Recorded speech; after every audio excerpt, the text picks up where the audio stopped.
Well, it will never be too early to talk about the Heisman Trophy race. And just like the college football season that's on the move, so are the Heisman Trophy odds. As we get set to enter week 3 of the season, there's a new favorite at the top of the betting board after the Longhorns defeated Michigan last week. Texas quarterback Quinn Ewers moved into that top spot. So you're probably wondering right now, well, where is the favorite entering this season that was on that list? Well, Oregon quarterback Dillon Gabriel's odds have shifted as the start of the 2024 season has not gone quite as planned for the Oregon Ducks. However, that's not necessarily due to the lack of production from Gabriel. As you take a look at the movement of his Heisman odds through 2 games, actually, Gabriel has been the Big Ten leading passer and one of the best quarterbacks in the nation. For more on this, let's go ahead and welcome in our college football analyst, Chip Patterson. Chip, it is great to see you. We can't say that we're surprised right now with Gabriel's odds dropping with how things have really played out, thus far for Oregon as a whole. However, Gabriel has a chance this upcoming weekend to have a bit of a breakout game and get himself back into the conversation when the Ducks take on Oregon State this weekend. Oh, 100%. And I'm excited because I think that Oregon's offense is just a zipper that's stuck. I swear that jacket's going to look good once you can get it to function right. But a few things haven't been functioning right, and it's not all Dillon Gabriel's fault. Their offensive line has been a little bit banged up. They had a former walk-on playing center at the beginning of the year. They made some adjustments during that Boise State game, and I saw the ground game pick up, which is going to bring a lot more balance to the offense. But all that said, Dillon Gabriel also has been missing some receivers. He's been playing a little bit tight, and the word from within Oregon is that they expect that he's going to start to get more comfortable, especially once they get the offensive line fixed. I see the talent, I see the athleticism, I see moments, Jordan, where this Oregon offense looks like it's going to be flying high. And for all the struggles that the Ducks have had in terms of not quite being able to get it all together, we're still talking about a player who, like you mentioned, is leading the Big Ten in passing yards and has one of the best completion percentages in the entire country. So it will not take much for that switch to flip for Dillon Gabriel.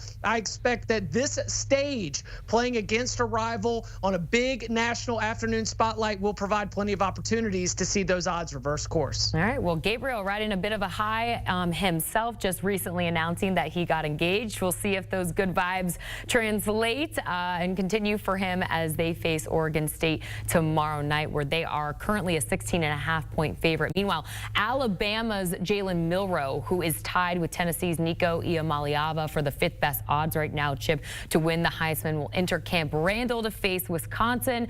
Feeling pretty good, fresh off a 4-touchdown performance last week against USF. What will be his biggest challenge, though, this upcoming weekend?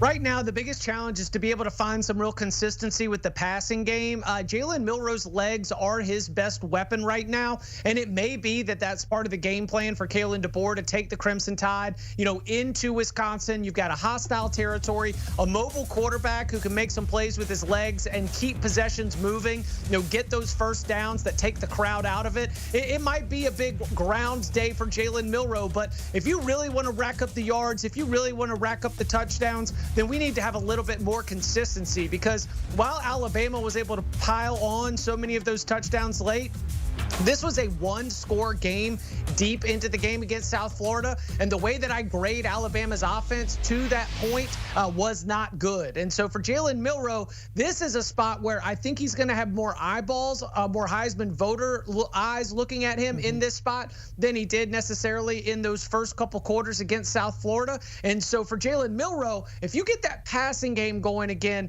that's going to be the real way to win over Heisman voters, because as much as you can do with your legs, a lot of the times it comes down to those big statistical benchmarks. And for Jaylen Milroe, this is going to be a spot where you want to try to catch your stride, again, like Dillon Gabriel, in a hostile territory. Let's talk about another SEC quarterback, and that's Georgia's Carson Beck. They will be on the road this weekend to take on Kentucky, and a familiar face leading this Wildcats team at quarterback. But where does Beck have the edge in this one?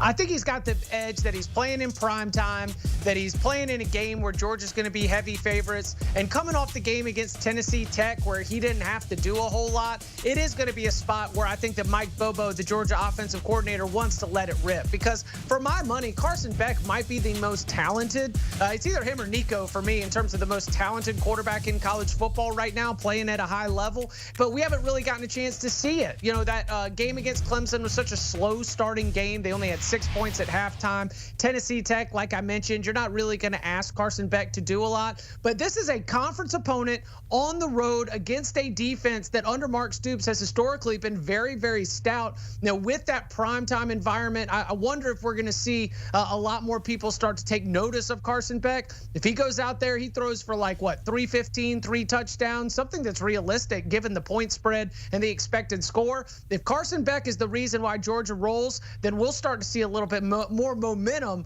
behind his campaign as well. That game tomorrow night, as you mentioned, in prime time, kickoff slated for 7:30. Also in prime time on CBS, we'll get to see the newest member of the Pac-12, Colorado State, welcome Shedeur Sanders, Travis Hunter, and the Buffaloes to town, where Deion and this Colorado team are under some heavy pressure. Is this a must-win game? Yes.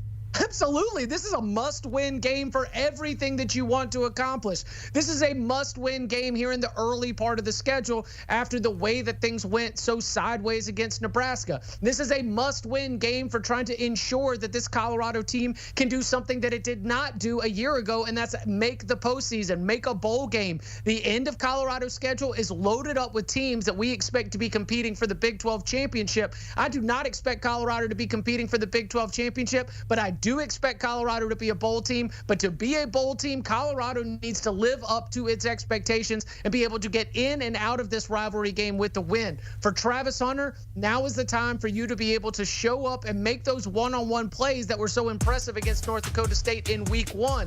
For Shedeur Sanders, this is a spot where, thank goodness, you're not going to be playing against Nebraska's defensive front. We've got a little bit of a step down in competition. Time for you to shine and show that you are, in fact, one of the top quarterback talents in the NFL draft class for 2025. I just see so much opportunity for Colorado in this spot that to not take advantage of this opportunity could potentially derail the entire season. Well, we're about to find out if that Colorado team has what it takes. Lastly, Chip, let's get into the potential that one quarterback in particular has, and that's Kansas State's quarterback Avery Johnson. He leads number 14 Kansas State against number 20 Arizona tonight. He's got people talking about really what he can be. What's his ceiling? What have you seen so far from him that you really like?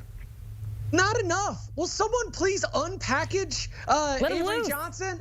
I mean, yeah, like I would watch an unboxing video of Avery Johnson finally being able to go out there and do all of the things that we've seen. I mean, limited action last season as a freshman. He comes in and he plays really, really well in the bowl win in the Pop-Tarts Bowl. And I think that we were looking for the mobility. We were looking for the running, the designed runs.